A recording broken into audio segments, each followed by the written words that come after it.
कांची कितना वैक्सीन लगाया बाबू को?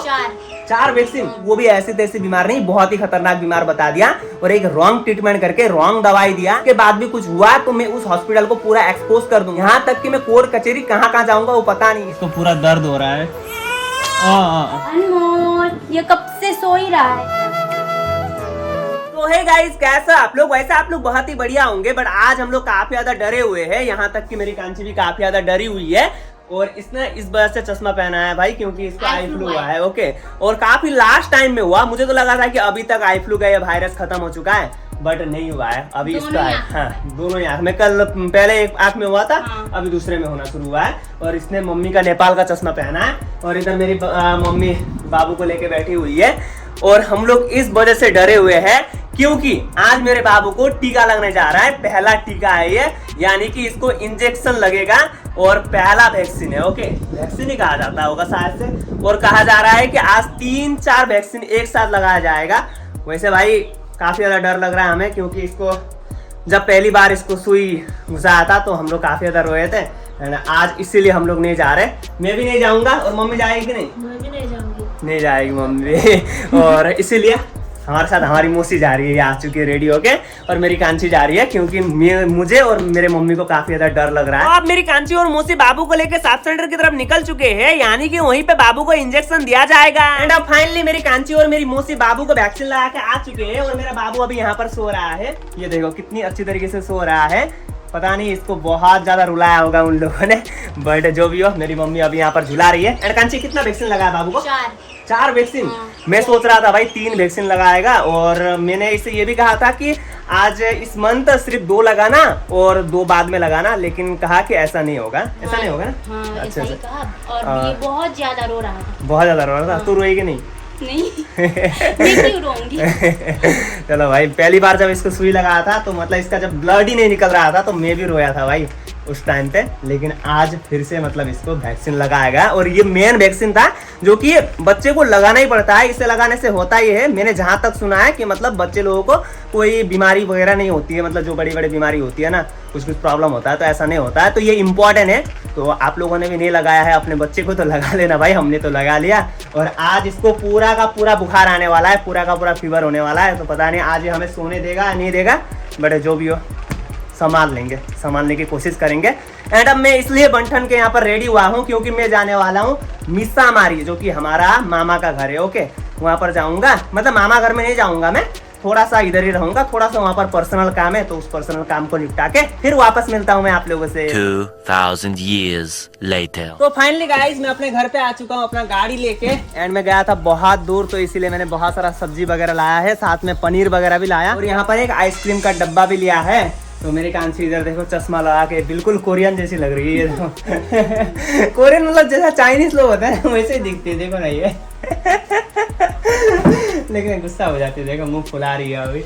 और इधर देखो एक गोलू मोलू, ये देखो ऐसा पता नहीं। रोया कि नहीं ये? बहुत नहीं हुआ। अब अभी नहीं रोया? नहीं रुआ। नेपाली मिक्स आती है थोड़ा थोड़ा। क्योंकि हम लोग हिंदी मतलब घर में यूज नहीं करते ना, तो नेपाली यूज करते ना, तो मतलब अनकंफर्टेबल फील करते हैं ये लोग, तो फिर मतलब बोल लेते हैं भाई हम लोग। एंड अब मेरी मम्मी आइसक्रीम का डब्बा खोल रही है, बट ये थोड़ा सा गल चुका था, लेकिन मुझे अभी खाने का मन किया तो मैं इसे जल्दी जल्दी खा के कृष्ण जन्माष्टमी का प्रोग्राम देखने निकल पड़ा। अब मैं अपने होम टाउन पे आ चुका हूँ, एंड यही सामने बहुत सारे प्रोग्राम हो रहे थे, तो हम एक एक करके घुसते हुए गए और हमें काफी सारे सब्सक्राइबर भी मिलते गए। वैसे अभी जस्ट स्टार्ट ही हो रहा था, तो उतने लोग नहीं थे, बट अगर हम रात के 12 बजे तक रुकते ना तो तबाही हो जाता। अब हम दूसरे प्रोग्राम की तरफ निकल पड़े, यानी कि मेरा पहला मीटअप जहाँ पे हुआ था उसी जगह पे, और यहाँ पे तो क्या ही अच्छा डेकोरेट किया था, मतलब देखते ही दिल खुश हो गया।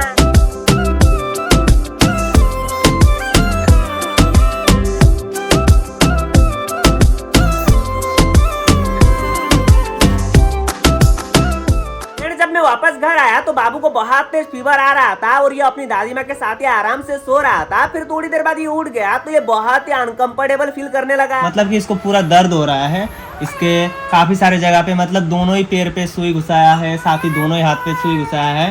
तो कॉल आ गया अब मम्मी आ गई। हाँ, अब मम्मी दूध पिलाएगी। कॉल इसको पूरा दर्द हो रहा है। चल कंची दूध पिला। तो अब रात हो चुका है, तो हमारा रात का खाना भी आ चुका है। ये देख सकते हो, ये रहा मेरा खाना, जो कि बहुत ही कम है क्योंकि मेरा पेट ही छोटा है, तो मैं हमेशा कम ही खाना खाता हूँ। वैसे मैं जंक फूड ज्यादा खाता हूँ, लेकिन खाना पता नहीं भाई मेरे पेट के अंदर जाता ही नहीं है। एंड क्या क्या सब्जी है कंची? क्या साग और टमाटर का चटनी और राजमा का दाल और दाल है। ओके, और चटनी है टमाटर का है ना? हाँ, टमाटर का। तो इधर मेरी छोटी बहन भी खा रही है और उधर मेरी मम्मी बाबू को झुला रही है फोन देखते हुए, क्योंकि यार इंजेक्शन के पेन की वजह से ना मेरा बाबू आज कुछ ज्यादा ही तंग कर रहा है, तो इसे संभालना मुश्किल पड़ रहा है हमें। एंड जब तक मम्मी खाना खा रही थी तब तक हम लोगों ने बाबू को देखा, और अब हम लोग खाना खा रहे हैं तो अभी मम्मी देख रही है। एंड भाई काफी ज्यादा तंग कर रहा है, तो अब हम लोग भी आराम से खाना खाते हैं एंड आराम से सो जाते हैं। एंड अब मैं खाना वाना खा के यहाँ पे बैठ के आराम कर रहा हूँ। हाँ, ये बात अलग है कि कभी कभी मैं कुछ ज्यादा ही बोरिंग होता हूँ, तो इस पीसी को ओपन करने की कोशिश करता हूँ, जिसको मैंने आज से 2 साल पहले लिया था। एंड अब तो ये खराब हो चुका है, बट फिर भी मैं कभी कभी ऐसे ओपन करने की कोशिश करता हूँ कि क्या पता ये ओपन हो जाए, बट होता ही नहीं है। खैर, मैं आप लोगों को एक इंपॉर्टेंट बात बताता हूँ, जो कि मेरे पिताजी के साथ जो हुआ ना, वो किसी के साथ भी मत हो। मतलब कि मैंने आप लोगों को कुछ दिन पहले कहा था ना, इससे अगला वाला ब्लॉग पे मैंने आप लोगों को कहा था कि मेरे पिताजी को एक बीमारी हुआ है, जो कि काफी बड़ा बीमारी है। एंड उस बीमारी का नाम तो मैंने आप लोगों को नहीं बताया था, बस यही कहा था कि आगे जब भी कुछ भी होगा तो मैं आप लोगों के साथ शेयर करने की कोशिश करूंगा। और डॉक्टर ने भी यही कहा था कि आपको इस दवाई को पूरे 1 महीने तक कंटिन्यूअसली खाना होगा। अगर इसके बाद भी कुछ नहीं हुआ तो आपको ऑपरेशन करना पड़ेगा। तो जैसा डॉक्टर ने कहा वैसे ही पिताजी ने दवाई खाना शुरू किया, लेकिन दवाई खाने के बाद उनको उल्टा रिएक्शन हुआ। मतलब कि आप लोग मान के चलो पूरा का पूरा रॉन्ग ट्रीटमेंट किया। मतलब भाई शर्म आनी चाहिए यार, हम लोग डॉक्टर को भगवान मान के हॉस्पिटल जाते दिखाते, वो लोग बस अंदाजे पे दवाई देते, एक रॉन्ग ट्रीटमेंट करते। तो भाई अगर आपको बीमारी पता नहीं है तो दवाई भी मत दो ना यार, किसी के स्वास्थ्य के साथ क्यों खिलवाड़ कर रहे हो। मेरे पिताजी इतने तंदुरुस्त थे, मतलब कि मैं आप लोगों को लिख के दे सकता हूँ कि हमारे पुराने गांव में जितने भी लोग हैं, कोई भी मेरे पिताजी का मुकाबला नहीं कर सकता काम करने में। मतलब इतना ज्यादा काम करते हैं, अगर मैं आपको जिससे भी पूछवा दूं ना तो वो बंदा कहेगा कि हाँ इनके पिताजी बहुत ज्यादा काम करते हैं, ये इंसान बहुत ही खतरनाक है। आप लोग जितने भी खेती बाड़ी देखोगे तो सबके सब मेरे पिताजी ने क्या है, जितना भी सुपारी का पेड़ लगाया है उस गाँव में किसी ने भी उतना सुपारी का पेड़ नहीं लगाया है जितना मेरे पिताजी ने लगाया है। तो इतना ज्यादा काम करने वाले इंसान कैसे बीमार हो सकते हैं भाई, और वो भी ऐसी तैसी बीमार नहीं, बहुत ही खतरनाक बीमार बता दिया। और एक रॉन्ग ट्रीटमेंट करके रॉन्ग दवाई दिया, रॉन्ग दवाई खाने के बाद उनको रिएक्शन हुआ। कसम से बोल रहा हूँ, मुझे काफी ज्यादा गुस्सा आ रहा है। आप खुद ही मान के चलो, आप मेरे जगह पे एक बार बैठ के देखो, अगर आपके पिताजी के साथ ऐसा रॉन्ग ट्रीटमेंट हुआ होता तो आप क्या करते, कितना गुस्सा आता आपको। उनका कितना अच्छा स्वास्थ्य था, थोड़ी बहुत ही दर्द हो रहा था, लेकिन दवाई खाने के बाद उल्टा ज्यादा होने लगा, और अब तो उनको बीच बीच में चक्कर आता है, पैर में दर्द होता है, काफी जगह पे दर्द होता है, जो कि मैं आप लोगों को बता भी नहीं सकता कि कितने जगह पे दर्द होता है उनको।